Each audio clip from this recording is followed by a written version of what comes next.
ಅತ್ಯಾಚಾರ ಪ್ರಕರಣದಲ್ಲಿ ಶಾಸಕ ಮುನಿರತ್ನ ಜೈಲು ಪಾಲಾಗಿರುವ ವಿಚಾರಕ್ಕೆ ಸಂಬಂಧಪಟ್ಟಂತೆ ವಿಜಯಪುರದಲ್ಲಿ ಸಚಿವ ಎಂಬಿ ಪಾಟೀಲ್ ಹೇಳಿಕೆ ಕೊಟ್ಟಿದ್ದಾರೆ.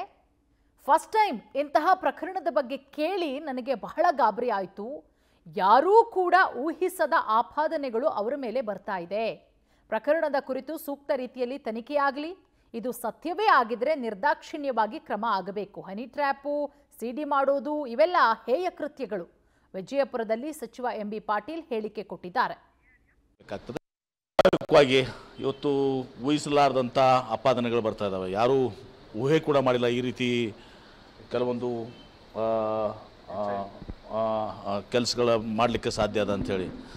ಅಂಥವೆಲ್ಲವೂ ಕೂಡ ಇವತ್ತು ಹೊರಗೆ ಬರ್ತದೆ. ತನಿಖೆ ಆಗಲಿ, ತನಿಖೆ ನಡೆದಿದೆ. ಈಗ ತನಿಖೆ ಆದರೆ ಅದರಲ್ಲಿ ನಿಜವಾಗಿಯೂ ಕೂಡ ಆ ರೀತಿ ಊಹಿಸಲಾರದಂಥ ಒಂದು ಇವರು ಘೋರವಾದಂಥ ಇವತ್ತು ಕೃತ್ಯವನ್ನು ಇವತ್ತು ಮಾಡಿದರೆ ನಿರ್ದಾಕ್ಷಿಣ್ಯವಾಗಿ ಇವತ್ತು ಮೇಲೆ ಕ್ರಮ ಆಗಬೇಕಾಗ್ತದೆ. ತನಿಖೆ ಹಂತದಲ್ಲಿರೋದು ನಾನು ಜಾಸ್ತಿ ಮಾಡಿದ್ರೆ ತನಿಖೆ ಆಗಲಿ, ಇವ್ರ ಮೇಲೆ ಕ್ರಮ ಆಗಲಿ.